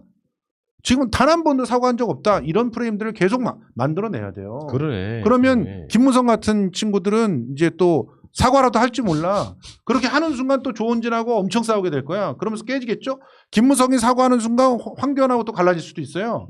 이제 이런 식으로 자꾸 그렇게 아젠다를 던지고 그들이 싸움을 하게끔 만들어야 된다는 거죠. 그런 것들이 저는 그래서 이 앞으로 21대 국회에서 주로 우리가 사용할 그런 어떤 전략은 협치보다는 이관계가 돼야 되지 않을까. 이관계. 이관계. 그러니까 떡을 던져주면서 이관계를 써야 된다. 본격 이관질. 최소한 2개 정도 혹은 3개 정도로 저는 쪼개지는 게 맞다 보는데요. 지금 조원진은 사실 세력이 없어요. 이제 더 이상 박근혜 파리로는 아무것도 안 된다. 박근혜 파리가 만약에 조금이라도 효과가 있었으면 황교안이 그걸 썼겠죠. 이제 남은 건 오히려 구 자유한국당 파들, 황교안을 중심으로 하는. 황교안은 지금 안철수 코스프레식으로 좀 완전히 숨어 있어요. 국내에서 아무데도 못 나가고 갈 데도 없지 뭐. 지금 미국에 갈까 어디 갈 거야. 그리고 이 황교안 세력은 뿌리가 없다고 하지만 결국은 이 포도 모임, 포용과 도전 모임하고 있는 나경원 의원하고 함께 가게 돼서 구 자유한국당 파들이 뭔가 하나를 챙겨서 해보려고 벌써부터 꼼지락대고 있어요. 그리고 김무성 계열 같은 경우는 바른정당 쪽에 나갔던 하고 지금 남아있는 새로 들어갔던 주호영 쪽하고 이 3개를 우리가 확실하게 서로 구분지어서 얘기를 해줘야 돼요. 그렇게 얘기를 하면 주호영은 나름대로 뭔가를 해보려도 안에서 깨질 거고 왜냐하면 생기는 게 없으면 아무도 안 하거든요. 자리도 못 따오고 상임위원장도 못 가고 그렇다고 정권을 잡은 것도 아니고 찬밥 될 거예요. 이거 사실 좋아서 원내대표 하는 거 보면 전 이해가 안 갔던 게 치울 거 잔뜩 많은 상황에 들어가면 뭘 해도 욕을 먹게 되는데 왜 원내대표라고 이 난리를 쳤는지를 모르겠어요. 아무나 맡겨놓고 그 다음에 가도 되는데. 주호영은 대선 보는 거라고 보고요. 당연하죠. 그러니까 대선은 무슨 아니 그러니까 우리가 생각하는 거랑 다르죠. 왜냐하면 그럼 그 사람들은 자기가 대통령 될 거라고 생각해요. 자기도 그 뭐 계산을 해봤을 거 아니에요. 대선 후보가 그러니까 대선이 안 되더라도 위상은 올라가는 짓거리를 하는 거니까요. 저는 그 황교안하고 포도 모임은 다르다고 생각합니다. 그러니까 결이 달라요. 그러니까 형님은 한 3개 정도로 갈라진다고 말씀하신 것 같은데 저는 한 5개 정도로 갈라지지 않을까 생각을 하는데 일단은 유승민이라고 하는 존재가 있잖아요. 유승민은 확실하게 다른 그 가르마를 타겠죠. 유승민과 김무성은 같이 갈 것 같아요. 지금 김무성이 나오는 태도를 보면 왜 우리는 유승민을 갖다 아직까지도 배신자로 하면 화형을 하느냐 이런 얘기 하잖아요. 그러니까 유승민과 김무성으로 뭉쳐지는 바른정당에서 들어오는 순수 바른정당파 이쪽 파와 물론 김무성은 먼저 들어와가지고 탄핵파라고 그렇지만 부르면 돼. 탄핵파. 그렇죠. 탄핵파 중에서 뭐 이놈저놈 떨어지고 난 다음에 순수 탄핵파들 그 다음에 포도 모임은 나경원이 만든 데입니다. 나경원이 대선으로 가기 위해서 황교안과 척을 지기 위해서 만든 그런 모임이기 때문에 황교안하고 절대로 하나가 될 수가 없죠. 또 그리고 그다음에 황교안하고 원유철하고 뭐 이런 식으로 모여가지고 또 뭔가를 아직도 여전히 우리 황 대표님이 그 대권에 나가야 된다 하는 분들이 있을 테고요. 그다음에 홍준표가 있잖아요. 홍준표 쪽에서 밖에서 계속 이거를 갖다 끄집어 당길 거라고요. 그럼 벌써 이게 4개예요. 거기에다가 이제 그 세칭 말하는 원조 친박이라고 하는 인간들, 이들하고 뭐 주호영하고 뭐 이런 사람들이 서로가 나도 대구니까 원조 친박일까 뭐 이러면서 서로 뭐 느슨하게 연대되어 있는 그런 형태로 쪼개져 있겠죠. 황교안하고 주호영도 절대로 같이 갈 수가 없어요. 지금 상황은. 이런 상황이기 때문에 뭔가 하나씩 더 요 사이 뭐 가까워 보이지만 아주 핵심적인 문제로 갈등이 재개될 수 있는 것들을 하나씩 던져주면 충분히 2년 안에 쪼개져 나갈 거라고 봅니다. 그렇게 쪼개져 나가 그래야지 대통령 선거를 할 거 아니에요. 특히 여기서 보면은 안철수를 아직도 만작거리고 있는 애들이 있거든요. 분명히. 안철수를 만작거리고 있는 애들이 어떻게 안철수와 또 합할 것인가 이런 부분들까지 같이 보다 보면은 굉장히 사분오해를 낼 수가 있는 상황입니다. 그 포도 모임이 이번에 그 뭐 부산 골프 여행 그 사람들이죠. 네, 맞습니다. 포도 포기와 도박? 그 10명 정도밖에 안 돼요. 그나마 지금 현직에 있는 사람들은 별로 없고. 참. 그렇죠. 다 떨어졌죠. 그러니까 이게 최교일 뭐 주상도 제 누구야? 주광덕 그다음에 여상규 뭐 이런 그다음에 또 누구야? 김진태도 들어가 있잖아. 그 주로 검사 출신 애들이야. 법조 라인. 법조 라인. 그러니까 거기에 놓고 보면 판사범 검사 출신. 제가 황교안이 사실은 세력이 없으니까 그쪽을 갈 거라고 포도 모임에 갈 거라고 하는 얘기는 딱 하나인데요. 그래도 원내대표 당대표하던 자기네들 영화가 있고 같은 법조 라인으로 묶이거든 걔들은. 걔들도 따로 떨어졌으면 진짜 한 줌밖에 안 되는 거 아닐까. 생존을 위해서 다시 합쳐서 구 자한당파 그다음에 저쪽 탈당파 그다음에 새롭게 나온 통합당파 이렇게 3개 쪼개지고 바깥에서 안철수는 거의 조원진급으로 찌그러들 거기 때문에 의원이 있긴 하지만 실제로 조원진도 의원 1명, 2명 있었잖아요. 홍문종하고 자기하고. 근데 지금 안철수 같은 경우 3명인데 이 3명도 지지 기반이 확실치 않아요. 어쩜 그렇게 능력 없는 3명이 또 됐어. 그러니까 걔들은 언제든 딴 데 가도 이상한 애들이니까 이상하지 않을 겸 애들이니까 네. 그렇게 놓고 보면 저는 한 3개쯤 쪼개지면 우리가 잘 붙들고 가면 걔들이 편하게 좀 도와주지 않을까. 근데 중요한 건 예. 요 멤버들 가운데서 지금 의원을 갖고 있는 거는 없어요. 주호영밖에. 이게 지금 그러니까 그 복귀를 해보면 박근혜 탄핵 이후에 있잖아요. 탄핵을 국민적으로 막 2천만 명 정도가 이 촛불 들고 나와서 결국은 탄핵시킨 거 아니에요. 그렇죠. 그러면 그때 복귀를 해보면 미래통합당이 대우각성을 하고 거기에 대해서 친박이라고 하는 단어를 지우고 아무리 배신자라는 소리를 들었어도 지우고 다시 새 출발하지 않았던 문제가 그럼요. 아직까지 지금 4년째 이러고 있는 거거든요. 맞습니다. 근데 이게 이걸로 끝날 것이냐. 안 끝나죠. 말하자면 소수의 그 극우 성향의 작은 목소리에 귀를 기울이다 보니 혁신도 안 되고 국민들한테는 박근혜가 결정적으로 민주당 선거에 도와줬죠. 그렇죠. 마지막에 또 그 변호사 통해가지고 변호사 하나를 갖다가 통해가지고 비례대표 시키려고. 잠깐만 박근혜 X면 살 실제로 박근혜가 지금 문재인 대통령을 좋아하는 건가요? 그러면서 각인을 시켜버렸단 말이야. 탄핵 세력이구나. 아차. 이런 측면도 분명히 있는 것이죠. 그러니까 이게 정리가 안 되면은 이 사람들은 이들은 정리 안 돼. 이게 정리가 안 되면 필연적으로 분당을 또 해야 되는 상황이 오는 거예요. 그래서 그러니까- 광야에서 목 놓아오는 초인을 기다리는 거예요. 어. 그리고 윤석열은 내가 그 초인이다 이러면서 보수 집회 기웃거리고. 윤석열이. 모든 건 윤석열 덕택이다라고 얘기를 할 수 있을 정도로 야. 난장판을 만들어놨죠. 더 큰 문제는 이제 그거 아닐까요? 대선 주자가 없다는 문제. 그래서 윤석열을 주목해야 된다는 겁니다. 저는 계속 얘기하지만 에이, 윤석열이 그렇게 움직일 가능성이 높아요. 그러니까 윤석열이 일부 극우들한테는 환영을 받을 수 있을지 모르는데 일반적인 국민들한테 검찰총장 하는 것과 아니요, 지금 윤석열 뜨면은 진중권 거기 붙을 거였죠. 그다음에 또 걔 누구야? 회계사, 김경률 이런 사람들 거기 다 붙을 거예요. 그러니까 검찰총장과 정치력을 그다음에 가진 정치인이 다릅니다. 법조팀에서 열심히 검찰을 빨아왔던 기자들도 다 가서 붙으면서 자기가 대변해내려고 그럴 겁니다. 그럼 우린 또 이기는 거야 선거에. 그렇지. 그러니까 정치인이 대통령 꿈을 꾸는 거는 다 갖고 있는 꿈이에요. 근데 그들이 필요에 따라서 누군가를 세우기도 하지만 그 세운 사람들을 정치인화 시켜요. 그 전까지 했던 이회창이 그랬고 예. 여러 가지 것들을 걷어놨는데 윤석열은 정치인이 되기엔 투박한 말투고 그러니까 좀 다르게 보면 트럼프 같은 포지션으로 몰고 나갈 수는 있겠지만 여전히 지휘하려 들 것이고 룰을 따르지 않을 거예요. 대한민국 국민들이 갖고 있는 거는 지금 마스크 쓰지 않고 장갑 쓰지 않고 자기 편할 대로 했던 모습이 방역이 어떻게 돼 있는지를 우리가 왜 자기 직업 속였던 그 선생하고 똑같은 느낌으로 볼 수 있기 때문에 안정감을 취재하는 사람들에게 윤석열이 나와주는 그야말로 땡큐예요. 그 이상 없어. 근데 가장 큰 문제는 얘들이 세 개가 쪼개진 게 지금 한 틀에 들어있기 때문에 주호영이 적당히 붙잡고 있지만 지들 내에서 안 돼도 나오는. 그러니까 저는 여기서 반면교사 삼아야 될 게 우리가 비슷하게 한번 겪어봤거든.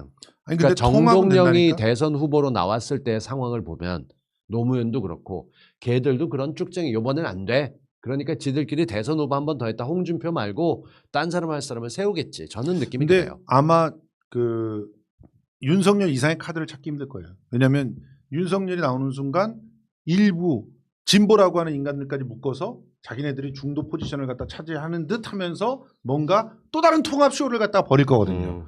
그럴 수 있는 유일한 인간이에요. 누가 통합을 시키겠어? 자, 저라면 그쪽 통합 안 시키고 이쪽을 윤석열은 쪼개야지. 대선 그러니까 정치권을 기웃거릴 거라고 보는 시킨대? 거예요? 예? 윤석열은 정치권을 기울거릴 거라고 보는 거예요? 자기가 지금 대통령 저 코스프레 하고 있잖아요. 이천 화재 사고 있는 사람들 물론 법안에서 검찰 쪽에서 미리 지원해 줄 수 있는 것들이 있긴 있어요. 근데 그걸 대대적으로 언론 플레이하면서 그렇게 돈을 갖다 뿌린 검찰총장이 있었으면 나와보라 그래. 이거는 완전히 그러니까 대권 가려고 하는 거예요. 그 이야기는 저는 이미 뭐 우리가 나왔던 대권으로 이야기고 가려는 게 아니라 그냥 뭔가 좀 다른 데서 양동작전식으로 저렇게 한다라고 차라리 그렇게 돼도 그래야 장모와 부인에게 쏠린 그런 것들을 좀 벗어날 수 있는 애처럼 몸짓처럼 보였고 저는 지금 보는 게 이쪽 애들이 윤석열을 세우려고 하는 세력은 있을 거예요 분명히. 있겠지. 그 세력이 있는데 그걸 정치권이 받느냐는 별개 문제예요. 자, 우리 한번 내부에서. 여기 화이팅 검찰개혁님께서 투표해 볼까요? 그런데 투표 한번 해볼까요? 자, 여러분 투표하겠습니다. 윤석열은 대선에 나오려고 노력할 것이다. 1번. 윤석열은 정치 안 하려고 할 것이다. 2번. 아이, 자, 왜냐면 일본이네. 당연히 정치를 해야지 장모와 자기 마누라를 갖다가 구할 수 있지 않겠습니까? 정치를 안 하면은 그냥 공수처로 가가지고 그냥 끌려가는 거야. 다 같이. 그게 이제 황교안과 비슷한 케이스인데 황교안이 당대표를 안 했으면 처벌받는 당연히 걸 처벌받는 기대가 거죠. 났죠. 쿠데타가 지금까지도 이렇게 지지부진하게 됐을 겁니까? 그때 저 계엄령 아직까지 조연처를 못 잡고 있겠어요, 정말? 대한민국 검찰이? 근데 나는 이제 뭐 방송 재미를 위해서도 그렇지만 윤석열은 정치권에 얼씬거리기 힘들 거라고 봐요. 저는 제 생각은. 그러니까 황교안이 처음에 안 어. 하고 청년 운동하겠다는 식으로 쇼했잖아요. 윤석열도 나오면 책 쓸 거고 모셔갈 수 있는 여지는 두는 거죠. 킹이 되려고 시도하면 황교안이 지금 자기 무리 순주하면서 종로 나갔던 것 같은 짓을 또 하게 될 거라고요. 아, 그래요. 그러니까 그 전까지 그런 부분들은 있겠지만 어쨌든 또 한 번 통합을 하려면 지금 현재로 보이는 사람은 윤석열 이외에는 없다. 그러니까 근데 윤석열이 나오기 위해서는요. 선배 검사인 홍준표 등의 어마어마한 견제를 통해서 그러니까 예를 들면 법무부 외청의 청장이 그리고 그러니까 황교안도 거기 껴 있어요. 그 윤석열을 뭐라고 할 수 그러네. 저는 있는. 그래서 윤석열이 황교안을 친다고 봅니다. 황교안을 쳐야 그럼 대선을 재밌겠다. 재밌겠다. 그럼요. 그럼 나와. 누가 됐건 누가 됐건 나와도 돼. 나와. 윤석열 씨 새겨 들으세요. 당신 지금 살 길은 황교안 치는 수밖에 없어. 패스트 트랙으로 정리하고 황교안 치고 확실하게 내 사람을 만드는 거야. 그리고 나서 통합쇼를 벌여서 걸 먹는 거야. 한성교가 몸 던져서 증언해주면 딱 완벽한 세트가 되는데 사실은요. 그런 이제 그런 이것저것 스타일이요. 증언할 때 이렇게 가야지. 윤석열은 전형적인 조폭 양아치 스타일이에요. 예. 검사들 중에서도 예. 가장 거친 형태로. 그렇죠. 그러니까 예전에는 통했던 리더십이에요. 그러니까 말하자면 이렇게 뭘 자기 측근 챙기고 뭐 이런 식으로 뭉개끌 뭉개고 막 고할 땐 고하고. 근데 지금 윤석열은 내가 봤을 때는 이 장모 사건 같은 거는 결정적인 거라고 보거든요. 그럼요. 이 태도로서 저쪽에서는 일부 예를 들면 조원진처럼 이 광화문에서 일부 태극기 모독 세력의 지지를 받을 정도의 급은 되는데 이게 일개 법무부 외청장이 대선 후보가 될 가능성은요? 왜 이번에 저번 대선 때 기초단체장이었던 이재명 시장이 대선 후보 경선까지 나가는 것보다 훨씬 어려운 일이에요. 내가 봤을 때는 윤석열이 정말로 대선감이 되고 사람들이 좋아한다고 하게 되면 그 보수 집회 근처에서 윤석열이 떴다라는 얘기만으로 구름처럼 메웠었어야 돼요. 그렇지 않았어요. 그리고 그 옆에 있는 수많은 사람들이 코로나 때문이든 뭐든 윤석열 스스로 장모 사건에서 벗어나지 못할 거고요. 그게 어떻게든 나갈 거기 때문에 본인은 정치 뜻을 가질 수도 있지만 막상 정치권에서 러브콜이 안 올 거예요. 그 제정신 박혀 있는 사람들은 황교안 세웠다가 지금 쭉정이 된 걸 봤는데 그 짓을 또 하겠어요? 여기서 하나만 왜 더요. 또 갑자기 근데 태도를 바꾸셨어요? 아니 잠깐만 여기서 하나만 아니 이렇게 더. 뽐뿌질을 해가지고 분열을 시켜야 된다며? 아니 분석 아니 본능 때문에 그런 그건 거야. 당신이 하니까. 요건 어떤 게 있냐면 윤석열은 쉽게 표현하면 박근혜를 구속시킨 또 배신자야. 그게 되게 골치 아프게 얽혀 있는 거예요. 그걸 너무나 잘 알고 있는 사람들이잖아요. 그러니까 그런데 박근혜를 구속시킨 사람인데 박근혜를 지지하는 사람이 제일 좋아해. 그러니까 그게 그렇다고 그게 그 사람들의 EJ였던 이런 마인드인데 결국에는 윤석열 자체가 그걸 벗어나기 힘들 거라는 거예요. 내가 그래서 그런 얘기를 한 적이 있어. 아무리 검찰총장이고 뭐 공정한 수사 이렇게 이야기하지만 한쪽 진영의 일방적인 박수를 받는 게 훨씬 더 검찰총장 하는데 쉽다. 그럼요. 그러니까 저쪽에서도 공적이 돼 있던 인물이라고 윤석열이. 근데 조국 장관의 수사 저렇게 하면서 문재인 정부를 위태롭게 하니까 일단 박수는 쳤지만 결정적으로 그 진영 안에 들어가서 다른 정치인들과 섞여가지고 대선 경쟁하려고 할 때는 가장 치명적인 약점 갖고 있는 사람이라고요. 더군다나 이 사람 정치를 우리가 본 적이 한 번도 없거든. 이런 차원에서 검찰총장으로 대선 후보로 바로 간다는 건 사실상 불가능하다고 보는 거죠. 네. 그들이 보기에는 얼마나 같지 않겠어요. 역동적인 대한민국 정치사에 그래도 재밌을 이 것 같긴 해. 보수들을 아우를 수 있는 유일한 대안이다. 이렇게 저는 분석을 하고요. 열심히 황교안을 치고 나오세요. 저는 일단 가능성이 있습니다. 김무성을 응원합니다. 이 바른정당의 올바른 걸 갖고 있고 탄핵에 찬성하셨던 분들 마포에 사무실도 김무성은 얻으셨다는데 이미 옥새 들고 나르샤에 끝났어요. 그러니까요. 그때 하셨던 분들 한 20여 분 정도가 나오셔서 어떻게든 당을 새로 만드십시오. 여러분들 거기 계실 때가 아니에요. 주호영의 통합당은 무너집니다. 그러니까 다시 나와서 당을 하나 만드시길 진짜 적극 깝깝하다. 권해드립니다. 주호영은 내가 봤을 때 무난하게 끌어갈 수는 있는데요. 그 안에서 또 팽당해요. 지지고 볶는 사람들에 의해서 결국에는 에라이 못해 먹겠다 1년 채우기 힘들 수도 있어요. 그럼요. 당연히 못 채워요. 왜냐하면 시작부터 흔들릴 거예요. 내기합시다. 자, 주호영 1년 채운다, 못 채운다. 못 채워. 아니, 너무 오랜 이야기다 이거는 내가 봤을 때. 1년 우리가 뒤에. 까먹어 버려. 까먹어버려. 그러니까 자기네들이 밥을 사야 되는 것도 까먹었잖아 지금. 그래? 그렇죠. 하여간 그게 언제까지라는 기한이 없잖아. 그래. 살아있는 동안에 해주면 되지. 나는 그래도 몇 년 안 남았어. 뭐가 됐건 아, 지금 내가 성수형 제사밥이라도 내가 제사밥이라도 차려드릴게. 야. 저럴 땐 또 저렇게 나가. 아, 나 주호영은 네. 지금 원내 그 교섭 오늘도 만났는데 사실 비슷하게라도 나왔을 얘기가 원구성 얘기가 나와야 돼요. 그리고 먼저 한 걸 던져야 된다고 물려면 그 얘기를 했어야 되는 원구성 얘기는 없었다라는 게 강조돼서 나온 거예요. 그래서 나왔던 워딩이 뭐냐면 원구성 언급 안 하는 조건으로. 왜냐하면 그거 하게 되면 그날부터 까여요. 그러니까 20일 날 통 크게 본회의에 합의했다. 질질 끌면서 가서 확인해보고 이거 안 한 거죠. 지금은 주호영이 부친상 당했고 리더로서 존중해 주자는 얘기가 통합당 내부에 있으니까 그래 열 거면 이번에 20일 날 해주자. 끝. 요거 하나 했던 거죠. 근데 낙선자들이 도와줄까요? 저는 안 도와준다고 봐. 그래도 성화는 될 거예요. 그게 아기야 몇 사람만 갈데 나와도 없으니까. 되긴 돼. 야, 참 즐겁네요. 원재가 내가 이 방송을 이렇게 수년간 해오면서 어떤 느낌이 있었냐면 박근혜 때는 그냥 무서운 거예요. 막 까는 이야기를 해도 어떻게 사찰당할지 모르니까. 그러니까 말하지 않고 조용히 있으면 그 침묵이 무서운 거야. 근데 어느덧 시간이 흘러가지고 박근혜가 탄핵되고 대선 이기고 지선 이기고 총선 이기고 나니까 두려움이 없이 사라져버려. 그러니까 이게 예를 들면 주호영도 막 가찮게 보이고요. 아, 얘는 아무것도 아닌 거지 사실은. 황교안도 보면 약간 모자라 보이고 김지수도 모자라 보이고 나경원도 모자라 보이고 하니까 자신감이 팽배, 사기가 있게 충천해 있는 거죠. 지금 그 시기니 태평성대가 아니라고. 얘가 아니라 그랬어요. 자, 멸치하면 안 된답니다. 참네, 아이고. 그러니까 어떻게든 끌고 가면서 우리가 해나갈 때 주호영 같은 경우는 사실 괜찮은 파트너예요. 따지고 보면 의원 가운데서 전국적 이렇게 오래 여러 선을 했는데 전국적 지명도가 별로 없어요. 이유가 자기네 지역에서 장사 잘 되니까 전국 지명도를 가지려고 해본 사람이 아니에요. 달타냥인 거야, 달타냥. 그 동네에선 칼 좀 쓴다고 하는. 근데 갑자기 지금 삼총사 만나고 쫄았지. 밖에 튀어나오긴 있는데 어떤 식이든 이 사람이 뭔가를 해보려고 하면 그 뒤에 붙어있던 수많은 힘은 약하지만 형들이 셌던 사람들이 주호영을 도와줄 리가 없어요. 무엇보다 밥을 따와야 되는데 오늘 주호영이 날카롭게 세우면서 야당답게 일단 21대 원구성 관련돼서 우리 얘기는 길게 해야 될 것 같으니까 빨리 해봅시다 해야 되는데 지금 민주당이 바라는 대로 모두 다 얘기를 하고 있어요. 일단 본회의 열어주고 그다음에 뭐가 됐건 협치하겠다 얘기하고 서로 덕담 주고받으면서 보냈단 말이에요. 이거 되게 보기 드문 쪽이기 때문에 이제 당은 지져야 되는데 이게 저는 주호영 스타일이 아니라고 봐요. 주호영은 논리로 깨는 스타일이라서 무식하게 들이받는 그러니까 이를테면 저쪽에 떨어지셨던 춘천에 계시던 김진태 같으면 지금 얘기가 안 되는 거겠지. 와준 건 고마운데 만날 생각 없다 이러고 내내 도망 다닐 거예요. 배운 게 그거니까. 글쎄요. 뭐 어쨌든 두고 봅시다. 주호영이 절대로 그렇게 안 나올 테니까. 그게 지금 절대로 이렇게 안심시키지 않을 겁니다. 물론 그렇겠지. 근데 80석 차이에 여야가 만난 거예요. 80석 차이면은요 원내 교섭단체 4개를 만들 수가 있어. 그럼 이 사이즈의 차이.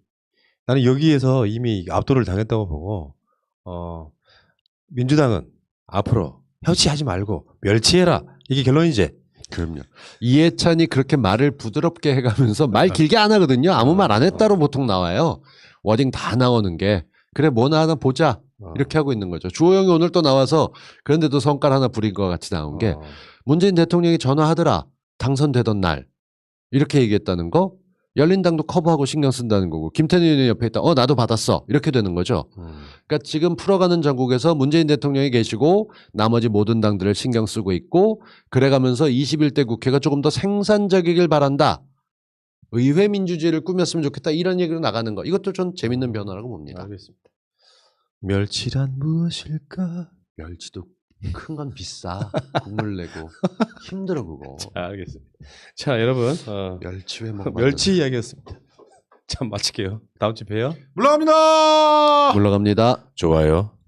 이리 와. 현재로 저들을 물리치자. 바이러스에게는 마스크 가자 바이러스보다 먼저. 그러니 내일보다 먼저 가자. 우리들의 희망을 형제이게 하자. 설령 그것이 내일이라 해도 현재로 저들을 물리치자. 바이러스에게는 마스크가 없다. 어서 가자 바이러스보다 먼저.